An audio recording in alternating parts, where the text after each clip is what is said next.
Nick Doll, we might leave it there for now, but we of course will keep you on hand for continued updates this morning. Now, some of the people wounded at the end of the siege have been taken to Sydney's Royal Prince Alfred Hospital. Our reporter Rachel Pupazzoni is there and joins us now live. Rachel, we saw a number of ambulance vehicles rush from the scene. Do we have any update on the condition of any of the hostages taken to hospital? Good morning to you, Joe. We have no update. I've spoken to the hospital this morning and they've told me that they are unable to release any information, that this is still in the hands of New South Wales Police and that they will be updating the media shortly. Now, who knows when that will be. While we've been here the past half hour or so, Joe, we've seen a number of ambulances pull up. One's just pulled up now. I have not seen any patients come out of those ambulances, though. There are a couple of police cars here. I've seen a number of officers go into the hospital, but as yet there is no information on the number of casualties who've been brought here, what condition they are in. Obviously, my colleague Siobhan Heaney mentioned that she saw one person having CPR, what appeared to be CPR, performed on them as they were pulled away on a stretcher. I've seen photographs from the scene of one woman being carried by two police officers, others fleeing the scenes with their hands up, obviously in an okay state that they were able to run away from the scene. But as I was mentioning yesterday, throughout this event as it began to unfold, this is a constantly moving event, constantly changing, and things are happening faster than we can find out, essentially. And police, as I'm sure viewers have noticed in the past 20 hours or so that this has been going on, 15 hours, that police have been very limited or have limited the amount of information that they have given out throughout the course of this event. Now, obviously, initially that was to protect those hostages because, as a lot of people may well be aware, in these types of situations around the world, often those involved at the centre of these kinds of incidents do have access to television, radio, internet, social media. So, of course, the limitation on information at that point was to ensure the safety of those people. The limitation on information right now, of course, I guess, is because this is still happening. It's still unfolding. People have just fled the scene and been brought to a hospital here, Royal Prince Alfred, where we are in Sydney, just on the outskirts of the CBD. Police will have told us that they will update us later on this morning, but as yet I cannot give you any information on the number of people that have been brought here and what condition they may be in.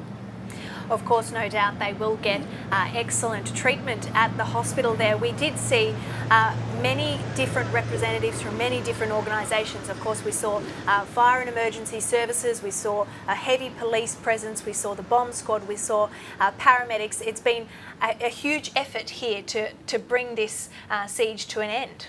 And Rach, a lot of agencies as well involved in this particular operation. We've seen them all coming together. You were one of the first reporters at the scene yesterday morning, about 20 hours ago. And so you saw this all unfold as the agencies all came together. So I guess this is the other end of it, the human end, where people are being cared for and helped to recuperate from what injuries they may have. That's right, Joe. When I arrived at Martin Place yesterday morning, just as events were beginning to unfold, access to this wasn't too limited at that point. We were on Macquarie Street at the top of Martin Place. There were a lot of bystanders, a lot of people looking to see what exactly was happening. And while I was there, police then closed off more areas, more streets surrounding Martin Place. And while I was there, I saw as you've mentioned, all the emergency services, paramedics, the Department of Fire and Emergency Services, police in every police uniform you may well imagine, all over the streets of Sydney. Police indeed here this morning. I saw one police officer walk out of the hospital with what appeared to be a protective vest on. So clearly things are still at that heightened level, Joe, of alert of what is going on. And of course, we do now know the man at the centre of this incident. His name is Haran Monis, and he's known to police. He is, in fact, does have a conviction and is out on bail at the moment for a number of violent offences, including being charged for being an accessory to the murder of his ex-wife. He's facing more than 40 charges of sexual and indecent assault.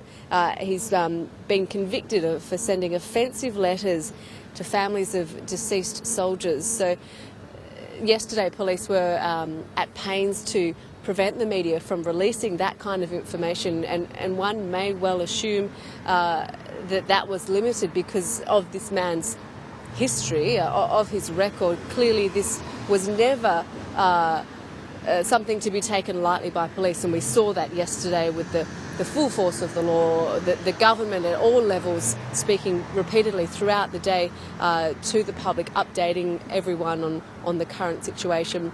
Another police vehicle is pulling into the hospital as I speak to you now, Jeremy. So this is clearly still happening here at RPA, where in Sydney's suburbs, not far from the CBD, where this event all began sometime yesterday and came to a climatic end of sorts an hour or so ago when police stormed that Lindt Cafe in Martin Place in Sydney's CBD. Now, Rach, before I ask you the next question about whether you've seen any families there, we have to tell our viewers that we have to be basically come clean. There is so much information that is still unclear at this stage exactly what happened. We know those explosions took place and the hail of gunfire. We know that people have been removed from the building, that the siege itself is over. But what happened, what the casualties are, whether any people have been injured, that's all unclear.